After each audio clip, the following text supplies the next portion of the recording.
Shavuot, la fête du don de la Torah. On comprend souvent mal ce terme de don de la Torah. Qu'est-ce que ça veut dire? Mais la Torah, nos avot, Avraham, Yitzhak et Yaakov, accomplissaient déjà toute la Torah selon le Midrash. Les Bnei Israël mangeaient kasher, faisaient Shabbat. Qu'est-ce qu'il y a véritablement de neuf à Matan Torah?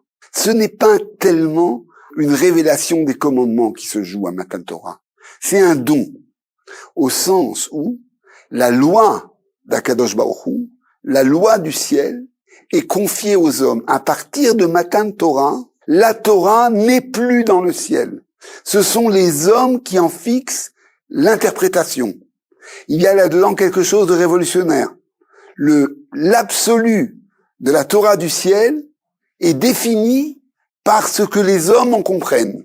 Akadosh Baruch Hu se règle sur l'interprétation des hommes. Un célèbre texte mentionne une controverse entre Rabbi Eliezer et Rabbi Yoshua, où une voix du ciel dit que Rabbi Eliezer a raison, et Rabbi Yoshua s'écrie « Lo bashamayim, la Torah n'est plus dans le ciel ». Son interprétation se décide par les hommes.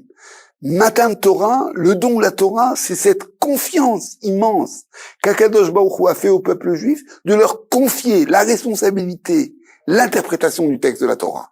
C'est pour cela qu'il ne s'agit pas simplement de recevoir une liste de commandements, mais de recevoir une mission.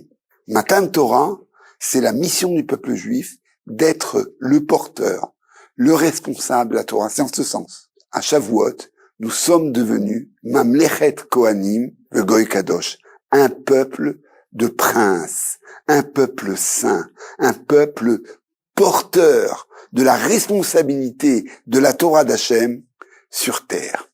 Il y a une deuxième dimension de Matan Torah. On parle de choupa.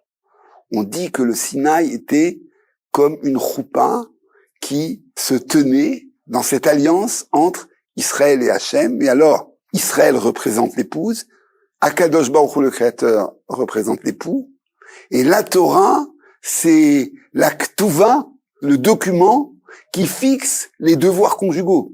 Et là, on a une idée extrêmement forte. L'alliance entre Hachem et Israël est une alliance d'amour. Le peuple juif est littéralement attaché à Akadosh Baruch Hu. Sa reconnaissance dans tous les miracles qui ont accompagné la sortie d'Égypte, l'ouverture de la mer Rouge, le don de la manne est immense. Israël veut se donner à Hachem. Et là, la Torah nous dit l'amour, c'est trop sérieux pour rester une affaire de sentiment. L'amour ne tient que dans la loi, sinon, soit il s'épuise, soit il devient tyrannique. Il devient possessif, il devient trop exigeant. C'est la raison pour laquelle tout amour dans la Torah est cadré par la loi, que ce soit l'amour des parents envers leurs enfants, des enfants envers leurs parents, l'amour des conjoints, l'amour entre Hachem et Israël ne doit pas devenir du sentimentalisme qui s'épuise ou qui devient exorbitant. Il est inséré dans la loi. C'est une loi d'amour qui permet de conserver, d'éterniser cette relation entre Hachem et Israël qui n'est plus une relation de Baal et de Isha, de maître et d'épouse, mais de Ish ve Isha, de partenaire dans la création. Akadosh Baruch Hu a fait du peuple juif un peuple partenaire de sa création. Ça nous dit pourquoi à Shavuot, à Simchat Torah, nous nous réjouissions. S'il s'agissait simplement de la réception de devoirs, on ne comprendrait pas bien toute cette joie. Cette joie vient du fait que nous sommes les partenaires d'Akadosh Baruch Hu dans la création du monde et nous portons sa Torah jusqu'à la venue du Mashiach. Chag Sameach.